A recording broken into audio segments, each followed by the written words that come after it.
আমরা দেখলাম যে রোধ কি হয়, এবার আমরা দেখে নেব যে রোধের একক কি হয়। রোধের একক কি হয়? রোধের একক খুব সহজ, রোধের একক হচ্ছে ওহম। ওহম, রোধের একক হচ্ছে ওহম। এবার ওহম লিখতে কেমন হয় জানবে। ভৌত বিজ্ঞান পড়তে গেলে আমাদেরকে অনেক রকমের চিহ্ন জানতে হবে। এখানেও একটি চিহ্ন আছে যেটা ওহমের চিহ্ন, সেটা কিরকম দেখতে হয়, এই যে এটাকে বলে ওমেগা, এটা হচ্ছে ওহমের চিহ্ন, ঠিক আছে। তাহলে রোধের একক কি? ওহম।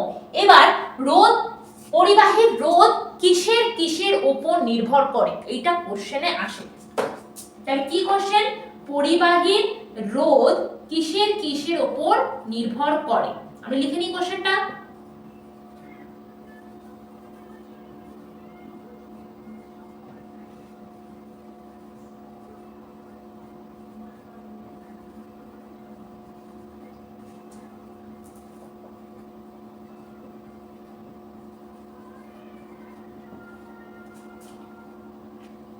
আচ্ছা আচ্ছা, কি দেখছি? পরিবাহীর রোধ কিসের কিসের উপর নির্ভর করে। কিসের কিসের উপর নির্ভর করতে পারে? একটা তার রয়েছে, তার একটা রোধ আছে, কিসের উপর নির্ভর করতে পারে? তারটা কতটা লম্বা বা তার যে দৈর্ঘ্য সেটার উপর, তারটা কতটা চওড়া সেটার উপর ডিপেন্ড করবে। তাহলে কিভাবে ডিপেন্ড করছে? সূত্র কি আছে? সূত্র আছে, রোধের সূত্র হচ্ছে আর সমান, আর সমান, আর কিসের কিসের সাথে? আমি বলবো যে আর দৈর্ঘ্যের সাথে। কিসের সাথে সমানুপাতিক? দৈর্ঘ্যের সাথে সমানুপাতিক। মানে একটা পরিবাহীর একটা যে তার রয়েছে, একটা তার কতটা লম্বা হবে, যত বেশি লম্বা হবে তার রোধও তত বেশি হবে, যত বড় তার রোধ তত বেশি। এবং এরপরে আমরা দেখে নেব তাহলে দৈর্ঘ্যের সাথে সমানুপাতিক হলো। তাহলে সেকেন্ড পয়েন্টে আসবে হচ্ছে এর চওড়া। ধরো একটা তার রয়েছে, সেটা এতটা বেশি চওড়া, আর আরেকটা তার রয়েছে যেটা সেম সেম কিন্তু সেম লেন্থটা সেম কিন্তু ও এতটা। বোঝা গেল কি ব্যাপারটা কি হচ্ছে? এটা মোটা, এটা একটু সরু তার। এবার ধরো তুমি রোধ, এখানে আধান প্রবাহিত হচ্ছে, যখন আধান প্রবাহিত হচ্ছে এই জায়গাটার মধ্যে দেখো কত ইজিলি ওরা পাস করে যাবে, কিন্তু এইখানে যখনই আমি আধান পাস করতে যাব এদের মধ্যে কি হবে? এদের জায়গা অনেক ছোট, এদের জায়গা ছোট হওয়ার জন্য এদের মধ্যে ধাক্কাধাক্কি বেশি হবে, ধাক্কাধাক্কি যত বেশি হবে তত বেশি বাধা পাবে, তাহলে এইখানে রোধটা কি হয়ে যাবে? রোধ কিন্তু বেড়ে যাবে। তাহলে কোনো পরিবাহীর যদি বা পরিবাহী বা তারের তার যত বেশি চওড়া হবে তার প্রস্থচ্ছেদ, এটাকে কি বলা হয় অ্যাকচুয়ালি? প্রস্থচ্ছেদ। প্রস্থচ্ছেদ যত বেশি হবে সেইটাই, সেই তারের মধ্যে দিয়ে আধান তত ভালোভাবে যেতে পারবে এবং রোধ তত কম হবে। বোঝা গেল? তাই জন্য পরিবাহীর প্রস্থচ্ছেদের সাথে কিরকম সম্পর্ক? পরিবাহীর প্রস্থচ্ছেদের সাথে ব্যস্তানুপাতিক সম্পর্ক হচ্ছে রোধের। তাহলে আমি লিখে নিলাম, এটা হচ্ছে দৈর্ঘ্য, দৈর্ঘ্যের সাথে সম্পর্ক, আর এটা হচ্ছে প্রস্থচ্ছেদ, এটা হচ্ছে প্রস্থচ্ছেদের সাথে কিরকম সম্পর্ক আধানের? প্রস্থচ্ছেদের সাথে সম্পর্ক হচ্ছে ব্যস্তানুপাতিক। এবার এই দুটোকে যদি আমি একসাথে লিখি তাহলে আমি কিরকম লিখবো? তাহলে আমি লিখবো যে R proportional to L by A। এবার আমরা এতগুলো দেখলাম, এটাও দেখে নিচ্ছি যে তাহলে প্রপোর্শনালিটি উঠাতে গেলে আমাদেরকে একটা কি নিয়ে আসতে হবে? প্রপোর্শনালিটি কনস্ট্যান্ট বা সমানুপাতিক ধ্রুবক আনতে হবে, যেটা আমি কি দেখে নেব? R সমান, এটা হয়ে যাবে রো, এটাকে কি বলে? Rho, rho into L by A, rho into L by A। তাহলে rho into L by A, এই যে রো, এবার এটাতে চলে আসি, রোটা কি? রো হচ্ছে আমাদের রোধাঙ্ক। তাহলে রো সমান কি? রো হচ্ছে রোধাঙ্ক। তাহলে রোধাঙ্ক আমরা এখান থেকে কি কি পেয়ে গেলাম? স্যার পরিবাহীর রোধ কিসের কিসের উপর ডিপেন্ড করে আগে আমরা দেখে নিই। পরিবাহীর রোধ ডিপেন্ড করা হচ্ছে দৈর্ঘ্যের সাথে ডিপেন্ড করছে, প্রস্থচ্ছেদের সাথে ডিপেন্ড করছে, আর রোধের সূত্র যদি বলে এটা হচ্ছে রোধের সূত্র, ঠিক আছে। এই রোধের সূত্র এখান থেকে আমরা কি পেয়ে গেলাম? রো পেয়ে গেলাম। রোটা হচ্ছে কি? রোধাঙ্ক। এবার এই রোধাঙ্ক কিসের উপর ডিপেন্ড করে? রোধাঙ্ক কিন্তু কখনো পরিবাহীর এই দৈর্ঘ্য প্রস্থ এগুলোর উপর ডিপেন্ড করে না। এই প্রশ্নটাও আসে যে রোধাঙ্ক কিসের উপর ডিপেন্ড করে? রোধাঙ্ক কিন্তু পরিবাহীর নিজস্ব যে ধর্ম, মানে সেটা কি ম্যাটেরিয়াল দিয়ে তৈরি, কি কোন পদার্থ দিয়ে তৈরি, তামার তৈরি তার, নাকি রূপোর তৈরি তার, নাকি অ্যালুমিনিয়ামের তৈরি তার, সেইগুলোর উপর ডিপেন্ড করে। তামার এক রকমের রোধাঙ্ক আছে, সিলভারের বা রূপোর এক রকমের রোধাঙ্ক হবে, আর সেটা অ্যালুমিনিয়ামের এক রকমের রোধাঙ্ক হবে। সেগুলো কিন্তু রোধাঙ্ক কিন্তু কখনো এই দৈর্ঘ্য, প্রস্থচ্ছেদ এগুলোর উপর ডিপেন্ড করে না। বোঝা গেল আমার কথা? রোধাঙ্ক, রোধাঙ্ক আমরা দেখে নিলাম যে রোধাঙ্ক হচ্ছে যেটা আমরা পেলাম। আচ্ছা, রোধের সূত্র কি ছিল? রোধের সূত্র যেটা ছিল, রোধের সূত্র হচ্ছে R equals to rho into L by A। এই যে রো, এটা হচ্ছে রোধাঙ্ক, তাহলে রো ইকুয়ালস টু আমরা যদি লিখি তাহলে কি হবে? উল্টো দিকে চলে আসবে R, এটা এদিকে, আর L টা নিচে R A বাই L। এটা পেয়ে গেলাম আমরা। এটা পেয়ে গেলাম কিসের সূত্র? রোধাঙ্কের সূত্র। এটা হচ্ছে রোধ, এটা হচ্ছে রোধাঙ্ক। এবার রোধাঙ্কের একক কি করে বের করব? আমরা জানি যে আর এর একক হচ্ছে ওহম বা ওমেগা। আচ্ছা, এ হচ্ছে প্রস্থচ্ছেদ, আমরা কি লিখতে পারি? Metre square. আর যেটা এল সেটা হচ্ছে দৈর্ঘ্য, দৈর্ঘ্যের একক কি? মিটার। আচ্ছা, এবার এই মিটার আর মিটার স্কয়ার কেটে এখানে মিটার থেকে গেল, তাহলে এটা কি দাঁড়ালো? Ohm meter. তাহলে রোধাঙ্কের একক কি হয়ে গেল? Ohm meter. এটা কার একক হয়ে গেল? রোধাঙ্কের একক, যেটাকে আমরা বলে থাকি যে রেজিস্টিভিটি। ঠিক আছে, রোধাঙ্কের একক বা স্পেসিফিক রেজিস্ট্যান্স, রেজিস্টিভিটি বা স্পেসিফিক রেজিস্ট্যান্স, এটা হচ্ছে রোধাঙ্ক। আচ্ছা, এখান থেকে আমরা চলে আসব পরিবাহিতাঙ্কতে। ঠিক আছে, আগে এটা দেখে নাও, বুঝতে পারলে কিনা?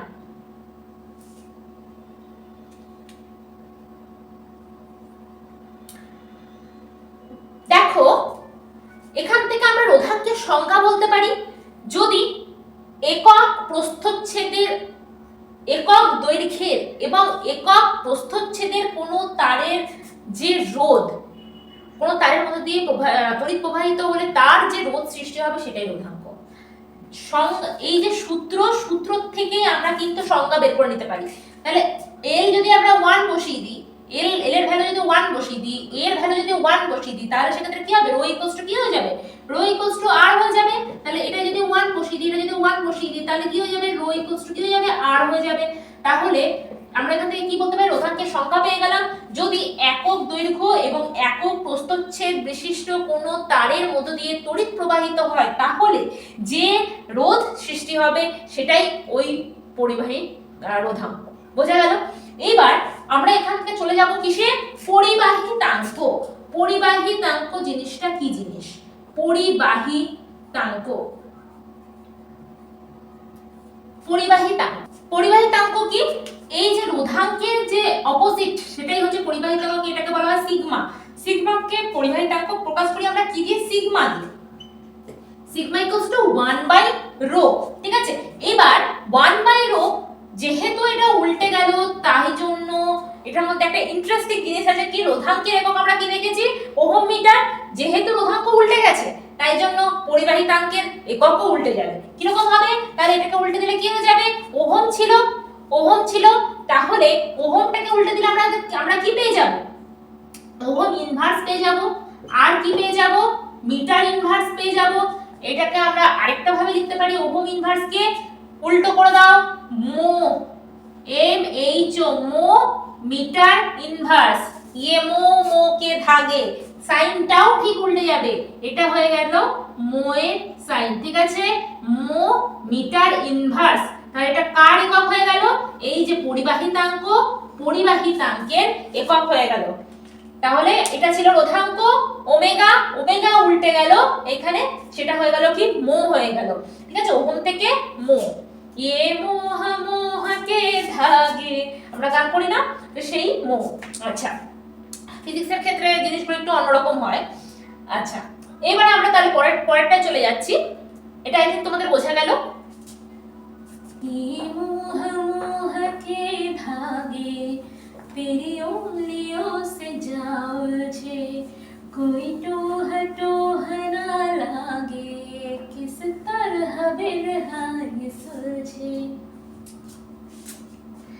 আচ্ছা, এবার আমরা চলে যাব পরেরটাতে। কি চলে যাব, আমরা একটা জিনিস বাদ দিয়ে এসেছি, যেটা হচ্ছে গিয়ে লেখচিত্র। ওহমের সূত্রের সবথেকে ইম্পর্টেন্ট একটা পার্ট হচ্ছে, অনেকটাই ইম্পর্টেন্ট, অনেক বেশি, ভিআই লেখচিত্র। ঠিক আছে, ভিআই বা আইপি লেখচিত্র। এইটা আমরা কি বলবো, কিভাবে করব? আচ্ছা, আমরা কি পেয়েছিলাম, সূত্র কি ছিল, ভি ইকুয়ালস টু আই আর। তাহলে ওহমের সূত্র কি ছিল, কি পেলাম আমরা ওহমের সূত্র থেকে, ভি ইকুয়ালস টু আই আর পেলাম। এটাকে ধরেই আমরা লেখচিত্র করব। লেখচিত্র আঁকতে গেলে সবার প্রথমে আমাদের কি দেখতে হবে, এক্স অ্যাক্সিস আর ওয়াই অ্যাক্সিস। তাহলে এটা হচ্ছে y অ্যাক্সিস আর এটা হচ্ছে কি x অ্যাক্সিস। তাহলে এটা হচ্ছে x অক্ষ আর এটা হচ্ছে y অক্ষ। এইবার x অক্ষে আমি কোনটা রাখবো, y অক্ষে আমি কোনটা রাখবো? দেখো, এই যে সূত্রটা v ir, এই সূত্রটার মধ্যে কে কার উপর ডিপেন্ড করে আছে? আমরা কি দেখলাম যে তড়িৎ প্রবাহ মাত্রা I, এইটা ডিপেন্ড করছে যে বিভব পার্থক্য কত হবে। তাহলে যে কারোর উপর ডিপেন্ড করে না সে সব সময় এক্স অ্যাক্সিসে বসে, আর যে অন্য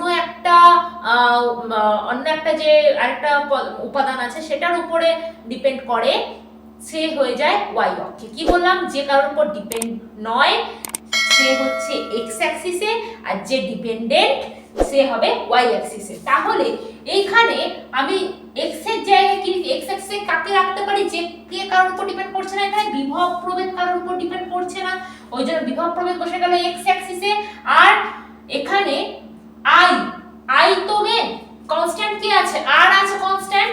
আচ্ছা, তাহলে আই বসে যাবে, আই হচ্ছে ডিপেন্ড করছে ভি এর উপরে, বিভব প্রভেদের উপরে তড়িৎ প্রবাহ মাত্রা ডিপেন্ড করছে, তাই জন্য যেটা ডিপেন্ড করছে সেই ডিপেন্ডেন্টরা বসে যাবে হচ্ছে ওয়াই অ্যাক্সিস। এবার যে কনস্ট্যান্ট, যেটা কনস্ট্যান্ট আমি পেয়েছি, কোনটা কনস্ট্যান্ট পেয়েছি, আরটা পেয়েছি, সেই আরটা কিরকম ভাবে যাবে আমরা কি জানি, এটা যেহেতু সমানুপাতিক তাই জন্য সমানুপাতিক গ্রাফ হচ্ছে এই যে এইভাবে।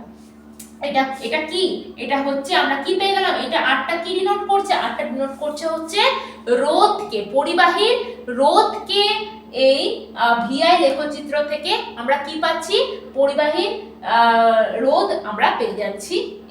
এই যে রেখাটা পেলাম, সেই রেখাটা হচ্ছে অরিজিন থেকে যাচ্ছে বা মূল বিন্দু থেকে, মূল বিন্দুগামী এই যে রেখাটা পেলাম সেটা হচ্ছে পরিবাহীর রোধ। ঠিক আছে, আচ্ছা, এটা তাহলে কি হয়ে গেল, মূল বিন্দুগামী সরল রেখা। এটা আমি কি পেলাম, মূল বিন্দুগামী সরল রেখা। ঠিক আছে, আচ্ছা, এইবার এখান থেকে আরেকটা জিনিস কি কি দেখে নেব, যে ওহমীয় পরিবাহী আর অওহমীয় পরিবাহী। ওহমীয় পরিবাহী কোনগুলো, খুবই সোজা, যেই পরিবাহীগুলো ওহমের সূত্রের উপর ডিপেন্ড করে তাকে বলা হয় ওহমীয় পরিবাহী বা ওহমের সূত্র মেনে চলে। তাহলে ওহমীয় পরিবাহী কোনগুলো, ওহমীয় পরিবাহী, তাহলে যে পরিবাহীগুলো কি করে ওহমের সূত্র মেনে চলে তাকে বলা হয় ওহমীয় পরিবাহী। তাদের যদি তোমাদের এরকম দেয় ওহমীয় পরিবাহী কি, ও এর ভিআই লেখচিত্র অঙ্কন করে দেখা। এই যে ভিআই লেখচিত্র, আমরা ওহমের সূত্রের যে ভিআই লেখচিত্র সেটাই ওহমীয় পরিবাহীর ভিআই লেখচিত্র। ঠিক আছে, বোঝা গেল। এইবার যদি তোমাদের দেয় যে অওহমীয় পরিবাহী বলতে কি বোঝো, অওহমীয় পরিবাহী শুধু কিছু না, এটার উল্টোটা। তাহলে অওহমীয় পরিবাহী বলতে আমরা কি জানি, যে পরিবাহীগুলো ওহমের সূত্র মেনে চলে না তাদেরকে বলা হয় অওহমীয় পরিবাহী। যেমন কোনগুলো, সেমিকন্ডাক্টর, বাংলায় কি বলবো, অর্ধপরিবাহী, অর্ধপরিবাহী, ডায়োড, ট্রায়োড, এইগুলো যে রয়েছে সেইগুলো হচ্ছে অওহমীয় পরিবাহী। ডায়োড, ঠিক আছে, ট্রায়োড, এই যে এগুলো রয়েছে এগুলো সব অওহমীয় পরিবাহী। ট্রানজিস্টর, এগুলো কখনোই ওহমের সূত্র মেনে চলে না, এদের গ্রাফ আলাদা হয় দেখতে। তাহলে এই হয়ে গেল গিয়ে ওহমের সূত্রের পার্টটা। আচ্ছা, এরপর আমরা নেক্সট পার্টে চলে যাব। রোধের আরেকটা জিনিস আছে যেটা হচ্ছে রোধের যে সমবায়টা রয়েছে সেটা আমাদের কি করতে কি করতে আসে, সেটা আমাদের মেইনলি অঙ্ক করার ক্ষেত্রে আসে, ওটা আমরা পরে দেখছি। কি কি হয়, এক হচ্ছে রোধের দু প্রকারের সমবায় হয়, একটা হচ্ছে শ্রেণী সমবায়, একটা হচ্ছে আরেকটা হচ্ছে সমান্তরাল সমবায়। শ্রেণী সমবায় কোনটা, যেখানে রোধ কিরকম থাকবে, শ্রেণী সমবায়। শ্রেণী সমবায় মানে হচ্ছে রোধ হচ্ছে পরস্পরের সাথে এইভাবে যুক্ত থাকবে, একদম পাশাপাশি, মানে যাদের মধ্যে কোনো মিডিলে কোনো ব্রেক থাকবে না, সেটা হচ্ছে শ্রেণী সমবায়। তাহলে কি বললাম, এখানে শ্রেণী সমবায়ের ক্ষেত্রে আমরা দেখে নেব রোধের কোনো মিডিলে ব্রেকেজ থাকবে না, মানে কি R1, এটা R2, এটা R3, এই যে তিনটে একসাথে কানেক্টেড। এইখানে আমি কি করে বের করব, এখানে আমি তুল্য রোধ বের করার নিয়ম হচ্ছে তিন থেকে একসাথে ধরে আমি R1 plus R2 plus R3, এই যে তিনটে একসাথে আমি যোগ করে দেবো, এটা হচ্ছে তুল্য রোধ। এটা কি বেরোলো আমার, তুল্য রোধ। এবার যদি আমাকে দেয় সমান্তরাল সমবায়, সমান্তরাল সমবায় দেখতে কেমন হবে, সমান্তরাল সমবায় দেখতে একটু অন্যরকম হবে। যেমন হচ্ছে আমি এখানে করছি সমান্তরাল সমবায়, কিরকম দেখতে হয়, এইটার মিডিলে ব্রেকেজ থাকে, মানে কি তিনটে আলাদা ভাবে রয়েছে। ধরলাম আমি এটা আর এইটা আর এইটা,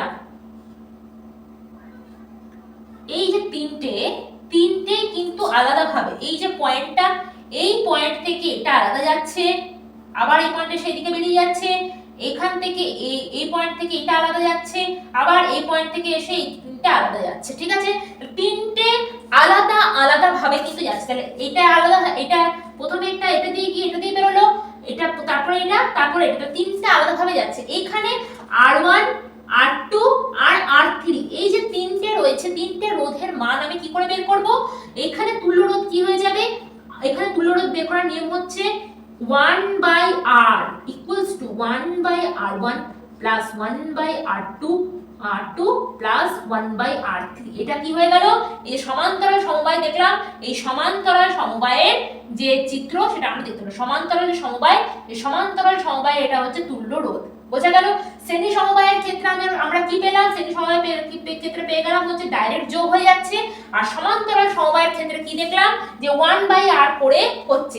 এখানে মনে রাখতে হবে লাস্টে গিয়ে কিন্তু এই 1/R টাকে উল্টে আমাদেরকে R করতে হয়, এই জায়গাটায় কিন্তু অনেকেই ভুল করে, ম্যাক্সিমাম টাইমে 1/R করে যেটা বেরিয়ে যায় সেটাই অ্যান্সার করে দিয়ে চলে আসে, কিন্তু এটা কিন্তু তোমাদের অনেক ভুল হয়। তো এই জায়গাটা একটু খেয়াল রাখবে, লাস্টে যখন আমি ক্যালকুলেট করে বের করছি, একটা সোজা অঙ্ক কিচ্ছু নেই, শুধু ক্যালকুলেট করে বের করে দিচ্ছি ভগ্নাংশে যোগ বিয়োগ করে, লাস্টে গিয়ে আমার যেই অ্যান্সারটা বেরোবে সমান্তরাল সমবায়ের ক্ষেত্রে সেটা কিন্তু আমাকে উল্টে দিতে হবে, এবং তারপর আমি অত ওহম লিখবো, তবে গিয়ে আমার অ্যান্সারটা কমপ্লিট হবে। ওকে, আচ্ছা, এটা চলে গেল ওহমের সূত্রের বা রোধের যে পার্টটা, সেটা যে থিওরি কোশ্চেনগুলো সেগুলো আমরা করে নিয়েছি। আচ্ছা, এর পরবর্তী কোশ্চেনে আমরা চলে যাচ্ছি। ওকে, এটা আই থিংক তোমরা সবাই বুঝে গেছো, না বুঝলে কমেন্ট করবে, যা যা বোঝনি আবার বলবে, আমি চেষ্টা করব তোমাদেরকে আবার ভালো করে বুঝিয়ে দেওয়া। এইবার আমরা দেখে নেব তড়িৎ প্রবাহের তাপীয় ফল সংক্রান্ত জুলের সূত্র। একটা পরিবাহীর মধ্যে দিয়ে যদি তাপ প্রবাহিত হয়, একটা পরিবাহীর মধ্য দিয়ে যদি আমরা কারেন্ট প্রবাহিত করি, তাহলে কি হবে, এক টাইমের পর পরিবাহীতে কি হবে, তাপ উৎপন্ন হবে। পরিবাহীর রোধ আছে, তাহলে সেই রোধে ধাক্কা খেয়ে যাবে, তো সেটার জন্য কি হবে, যে তাপ উৎপন্ন হবে। সেই যে তাপটা উৎপন্ন হচ্ছে, এটা কিসের উপর নির্ভর করছে, সেটাই আমরা জুলের সূত্র থেকে জানতে পারবো। আচ্ছা, তোমাদের সুবিধার জন্য আমি বলে রাখি, এটা তিনটা জিনিসের উপর ডিপেন্ড করে, একটা হচ্ছে I, একটা হচ্ছে R পরিবাহীর রোধ, আর একটা হচ্ছে তড়িৎ প্রবাহের সময় যেটা হচ্ছে T। এবারে প্রথমে যেটা সূত্র সেটা হচ্ছে প্রবাহ মাত্রার সূত্র, সেটাকে আমরা বলতে পারি 1 নম্বরেরটা আমি কি বলতে পারি, যদি মানে বাকি দুটো, যদি কোনো পরিবাহীর রোধ এবং T মানে তড়িৎ প্রবাহের সময় স্থির থাকে, তাহলে কি কি স্থির, R স্থির, আর তার সাথে স্থির হচ্ছে T মানে তড়িৎ প্রবাহের সময়। তাহলে তড়িৎ প্রবাহের সময়, এটা এই দুটো যদি স্থির থাকে, তাহলে কোনো পরিবাহীর মধ্য দিয়ে পরিবাহিত তাপ কার সাথে সমানুপাতিক হবে? এই যে আই মানে তড়িৎ প্রবাহ মাত্রার বর্গের সাথে সমানুপাতিক হবে। কি বললাম, বোঝা গেল? যদি কোনো পরিবাহীর মধ্যে দিয়ে কি হচ্ছে, রোধ এবং তার মধ্যে দিয়ে তড়িৎ প্রবাহের সময়, এই দুটো যদি স্থির থাকে, মানে বাকি দুটো স্থির থাকলে তাহলে কি হবে, তড়িৎ প্রবাহ মাত্রা ওর মধ্যে দিয়ে প্রবাহিত তাপ কার সাথে সমানুপাতিক হবে? ওই যে তড়িৎ প্রবাহ মাত্রা তার যে বর্গ তার সাথে সমানুপাতিক হবে। এটা হলো প্রথম। সেকেন্ডে আমাদের কি আসছে, দ্বিতীয় নম্বরে আসছে যদি, তাহলে এইবারে আমাদের কোন দুটো ধরতে হবে, আই এবং টি, এই দুটোকে স্থির করতে হবে। মানে যেটা ধরবো, যেটা সম্পর্কে করছি সেটা বাদ দিয়ে বাকি দুটোকে আমাদেরকে স্থির ধরতে হবে, ঠিক আছে? তাহলে যদি কোনো পরিবাহীতে তড়িৎ প্রবাহ মাত্রা এবং তড়িৎ প্রবাহের সময় এই দুটোই স্থির থাকে, তাহলে কি হবে, তাহলে এখানে কি কি স্থির আছে, আই আর আই স্থির এবং তার সাথে হচ্ছে টি স্থির। এই দুটোই স্থির থাকলে আমরা কি পাবো, H proportional to R, directly proportional to মানে আর এর সাথে সমানুপাতিক। কার সাথে? রোধের সাথে, পরিবাহীর রোধের সাথে তাপ সমানুপাতিক। আচ্ছা, 3 নম্বরটা কি আছে, 3 নম্বরটায় আমি আবার বাকি দুটোকে কনস্ট্যান্ট করে দেবো, মানে তড়িৎ প্রবাহ মাত্রা এবং পরিবাহীর রোধ এই দুটো স্থির হয়ে যাবে। তাহলে এই দুটো স্থির হয়ে গেলে, আমি লিখছি না এখানে, তাহলে এই দুটো স্থির হয়ে গেলে তাহলে কি কি, আইটা আর তার সাথে হচ্ছে আরটা স্থির হয়ে যাচ্ছে। তাহলে এখানে ডিরেক্টলি প্রপোর্শনাল হয়ে যাবে তড়িৎ প্রবাহের সময়ের সাথে। বোঝা গেল? তাহলে তিনটে কিভাবে এলো, প্রথমে আমি এটা করলাম এই দুটো স্থির করে, তারপরে এইটা বাকি দুটো, আর তারপরে এভাবে। এবার তিনটেকে আমি যদি একসাথে কম্বাইন করে লিখি, একত্রে লিখি, তাহলে আমি কি পেয়ে যাব, H সমান I স্কয়ার আর টি। তাহলে কি সূত্র পেলাম, H সমান I স্কয়ার আর টি। এই যে I স্কয়ার আর টি, এটাই হচ্ছে জুলের মেন সূত্র। এই সূত্রের উপর ভিত্তি করেই কিন্তু তোমাদের ছোটখাটো অঙ্ক আসতে পারে। যে এটাকে আমি ধরে নিই যে এটা আমি সমানুপাতিক নিয়ে আসলাম, তাহলে কি হয়ে যাবে, এটা H = I square R T by J. এই যে জেটা, এই জেটাকে বলা হয় তাপের যান্ত্রিক তুল্যাঙ্ক। এটাকে কি বলা হয়, তাপের যান্ত্রিক তুল্যাঙ্ক। তাপের যান্ত্রিক তুল্যাঙ্ক। আই থিংক বোঝা গেল এবার এটা। আচ্ছা, ফিউজ তার। ফিউজ তার আমরা জানি আমাদের প্রত্যেকের বাড়িতেই থাকে। কি হয় ফিউজ তার? ফিউজ তার আগে কি দিয়ে তৈরি হয়? এটা একটা তার যেটা টিন এবং সীসা, কি কি দিয়ে, টিন, এর উপাদানটা লিখতে আসে, টিন ও সীসার সংমিশ্রণে তৈরি হয়। এবং এর বৈশিষ্ট্যগুলো কি কি থাকে, এর হচ্ছে এক হচ্ছে টিন ও সীসা সংমিশ্রণে, তারপরে হচ্ছে এটা হচ্ছে উচ্চ রোধযুক্ত হয়, এটা 1 নম্বর, এবং এটা 2 নম্বর উচ্চ রোধ বিশিষ্ট, এবং 3 নম্বরে চলে আসছে নিম্ন গলনাঙ্ক বিশিষ্ট। তাহলে উচ্চ রোধ এবং নিম্ন গলনাঙ্ক বিশিষ্ট হয়। এবারে আমরা বলবো যে গলনাঙ্ক কি জিনিস, গলনাঙ্ক, নিম্ন গলনাঙ্কতে কি হবে, এবং উচ্চ রোধেই বা কি হবে। তাহলে দেখে নাও, গলনাঙ্ক হচ্ছে যে তাপমাত্রায় কোনো পদার্থ গলে যায় সেই তাপমাত্রাকে বলা হয় ওই পদার্থের গলনাঙ্ক। তাহলে আমাদের ফিউজ তার লাগানোর মেন উদ্দেশ্য কি? মেন উদ্দেশ্য হচ্ছে যদি যেই পরিমাণ কারেন্ট আমাদের বাড়িতে লাগবে, আমাদের ফ্রিজ, টিভি এইগুলোতে লাগবে, তার থেকে যদি অনেক বেশি পরিমাণে কারেন্ট চলে আসে, সেক্ষেত্রে কি হতে পারে, আমাদের যে সংযোগগুলো আছে, এই যে জিনিসপত্রগুলো, এগুলো নষ্ট হতে পারে। এগুলো হাই ভোল্টেজে কারেন্ট চলে এলে এগুলো নষ্ট হতে পারে। তার জন্য কি হয়, সেই কারেন্টটাকে আটকানোর ব্যবস্থা করতে হবে। সেই কারেন্টটা আটকানোর জন্য কি করা হয়, ফিউজ তার লাগানো হয়। এবার এ কি করছে, নিম্ন গলনাঙ্ক উচ্চ রোধ বিশিষ্ট, মানে কি, হাই ভোল্টেজে যদি অনেক কারেন্ট চলে আসে, সেই হাই অ্যামাউন্টের কারেন্টটা ও উচ্চ রোধ অনেক বেশি, তাই ওর মধ্যে দিয়ে পাস হতে দেবে না এবং আটকে দেবে। এবং নিম্ন গলনাঙ্ক মানে একটু বেশি তাপ পেলেই কি হয়ে যাবে, ওটা গলে যাবে। তাহলে একটু বেশি পরিমাণে তড়িৎ চলে এলে ওই যে ফিউজ তারটা যেহেতু নিম্ন গলনাঙ্ক হয়, ওইটা গলে যাবে। তাহলে কিরকম ভাবে, ধরো এখানে ফিউজ তার লাগানো ছিল, আমি ধরে নিলাম এরকম দেখতে, এটা ফিউজ তার লাগানো ছিল।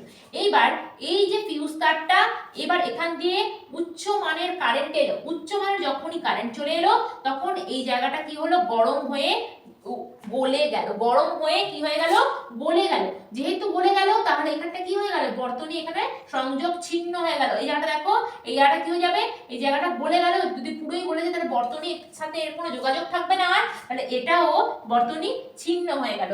তাহলে বোঝা গেল, তাহলে এ আর কারেন্ট কিন্তু এই যে উচ্চ মানের যে কারেন্টটা সেটা আর এখান থেকে কিন্তু ওইখানে যেতে পারবে না। তাহলে এটাই হচ্ছে ফিউজ তারের কাজ, যে আমাদের বাড়ির যে সংযোগগুলো রয়েছে, যেই বড় বড় যে টিভি ফ্রিজ এইগুলো রয়েছে, এইগুলোকে বাঁচানো। ঠিক আছে, কিভাবে বাঁচানো, এটা নিম্ন গলনাঙ্ক এবং উচ্চ রোধ বিশিষ্ট হয়ে উচ্চ মানের তড়িৎ প্রবাহিত হতে বাধা দেওয়া। ঠিক আছে, আচ্ছা এটার কার্যনীতিটা একটু দেখে নেবে ভালো করে, আমি মুখে বলে দিলাম, বাট তোমরা একটু গুছিয়ে এটাকে লিখে নেবে। যদি মনে হয় যে এটা তোমাদের লিখিত চাই তো আমাকে একটু জানিও, আমি নিশ্চয়ই দেবো। ওকে, চলতরিতের যে প্রশ্নগুলো আমরা দিয়েছিলাম, দেখেছিলাম, সেইগুলো আজকে আমরা কিছু আলোচনা করে নিয়েছি। আর যে বাকি প্রশ্নগুলি রয়েছে সেই প্রশ্নগুলো আমরা পরবর্তী ভিডিওতে দেখে নেব। ততক্ষণের জন্য টাটা, ভালো থেকো। ঠিক আছে, বাই।